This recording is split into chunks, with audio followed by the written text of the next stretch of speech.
আদাল, জাস্টিস। ইন্নাল্লাহা ইয়া'মুরু বিল আদল, আল্লাহ তাআলা এই আদালতের নির্দেশনা দেয়, সুবিচার, সুশাসন। প্রিয় ভাইয়েরা, এটা আমরা বাংলাদেশে চাই কি চাই না?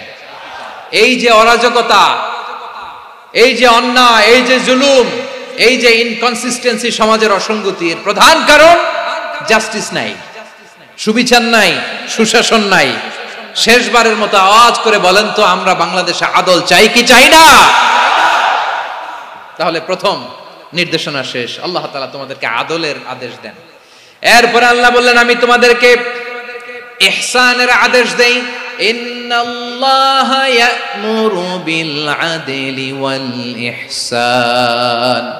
আমি তোমাদেরকে যেমনি আদলের নির্দেশনা দেই, তেমনি ভাবে তোমাদেরকে ইহসানের নির্দেশনা দেই। ইহসান, আওয়াজ করে সবাই বলেন তো ইহসান। সবাই বলেননি, সবাই বললে এতটুকু আওয়াজ হবে আমি বিশ্বাস করি না। আওয়াজ করে বলুন আল ইহসান। ইহসান মানে কারো প্রতি সফট হার্টেড হওয়া, মহানুভব হওয়া, অনুগ্রহ পরায়ণ হওয়া, অনুগ্রহশীল হওয়া, একে অপরের প্রতি দয়াদ্র হওয়া।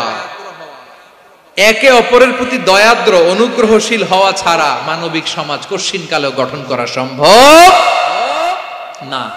প্রিয় ভাইয়েরা, সুন্দর আচরণ দিয়ে, ইহসান দিয়ে যা জয় করা যায়, নরম আচরণ দিয়ে যেটা অর্জন করা যায়, কঠোরতা দিয়ে সেটা পারা যায় না। বিষ্ণু ঈসা ইসলাম ইহসান দিয়ে, কোমল আচরণ দিয়ে, তার অনুগ্রহ দিয়ে তিনি অনেক কাফিরের হৃদয়কে জয় করে ফেলেছেন। সাইয়েদনা সুমামা ইবনে উসাল রাদিয়াল্লাহু তাআলা আনহুর কথা মনে পড়ে যায়। তিনি ছিলেন ইয়ামামার বাদশা। মদিনাতে বিশ্বনবীকে হত্যা করার নিয়তে এসেছিলেন। গোপনে গোপনে বিশ্বনবীকে হত্যা করে আবার ইয়ামামাতে তিনি ফিরে যাবেন।